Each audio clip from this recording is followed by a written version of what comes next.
श्रीकृष्णांना यशोदा मातेपाशी ठेवतात आणि त्यांनी ज्या मुलीला जन्म दिला होता ही मुलगी घेऊन येतात, गोकुळामध्ये येतात. गोकुळामध्ये आल्या सॉरी मथुरेमध्ये येतात. मथुरेमध्ये आल्यानंतर बघा ती माया रडायला लागली. आता माया रडायला लागल्यानंतर महाराज दूत लगेच जागे झाले. कंसाला पळत पळत जाऊन सांगितलं की अरे कंसा 8वा जन्माला आलाय. कंस महाराज पळतच येतो. मग कंस काय करतो, तो पाहतो तर मुलगी आहे. मग त्या कंसाने महाराज त्या मुलीला पायाला धरलं, असं गरा गरा गरा गरा बिंगवले. तर बघा ती माया महाराज हातातून निसटली आणि माया काय म्हणते की अरे कंसा ऐक, तुझं लागी वधी उपजला मजा आधी. अरे कंसा तू बायांच्या काय नादी लागतोय, ऐक तुला मारणारा माझ्या आधी उपजलेला आहे. म्हणून महाराज कंसाला भीती वाटते. मग कंस काय करतो, कंस महाराज अत्यंत तातडीची बैठक घेतो आणि म्हणतो की जो कोणी माझ्या शत्रूला मारेल त्याला मी अर्धराज्य बक्षीस देईल. त्यावेळेस एक मावशी उठली लगेच, अरे कंसा तू काय वेळा झाला का, कालच्या पोराला मारायला काय अर्धराज्य देण्याची गरज आहे का, चल मी जाते आणि तुझ्या शत्रूला मारून येते.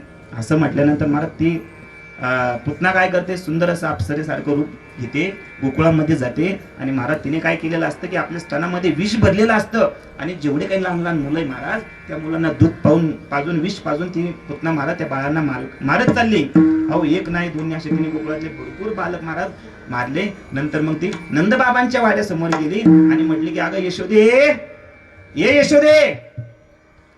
त्यावेळेस यशोदा माता बाहेर येतात आणि म्हणतात बोला कोण आहात तुम्ही.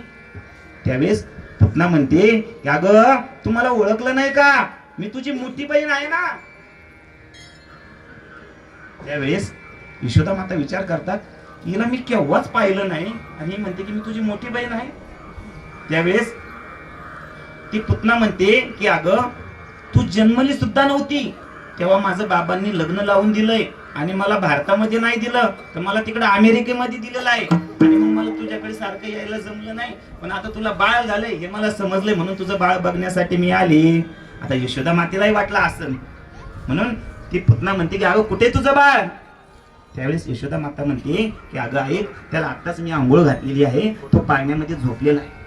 त्यावेळेस हे शब्द श्रीकृष्ण भगवान ऐकतात आणि म्हणतात की माते मी या ठिकाणी झोपा काढण्यासाठी नाही आलो तर दुष्ट लोकांच्या वाईट लोकांच्या झोपा उडवण्यासाठी आलेलो आहे आणि हे माझं पहिलंच गिरायक आहे, याला असं रिटर्न जाऊन देता कामा नये.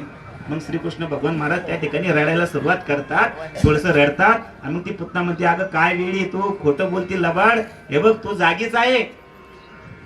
मग महाराज ती पुतना काय करते पाळण्यापाशी जाते, भगवंताला पाहते आणि भगवंताला पाहिल्यानंतर महाराज ती कशासाठी आली हेच विसरून जाते.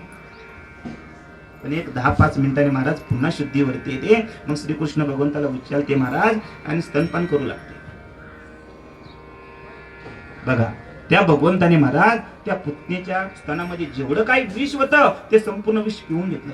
त्यानंतर संपूर्ण दूध पिऊन घेतलं, त्यानंतर पूर्ण रक्त पिऊन घेतलं आणि महाराज तिचे पंचप्राण हे ओढायला सुरुवात झाली. मग ती पुतना म्हणते की कृष्णा सोड. त्यावेळेस श्रीकृष्ण भगवान म्हणतात की मावशी ऐक, मी एक तर पहिली गोष्ट कोणाच्या नादी लागत नाही किंवा कोणाला पकडत नाही आणि एकदा जर पकडलं तर पुन्हा सोडत नाही. आणि असं म्हणून बघा त्या श्रीकृष्ण भगवंताने महाराज पुतणेचा वध केला. विठाला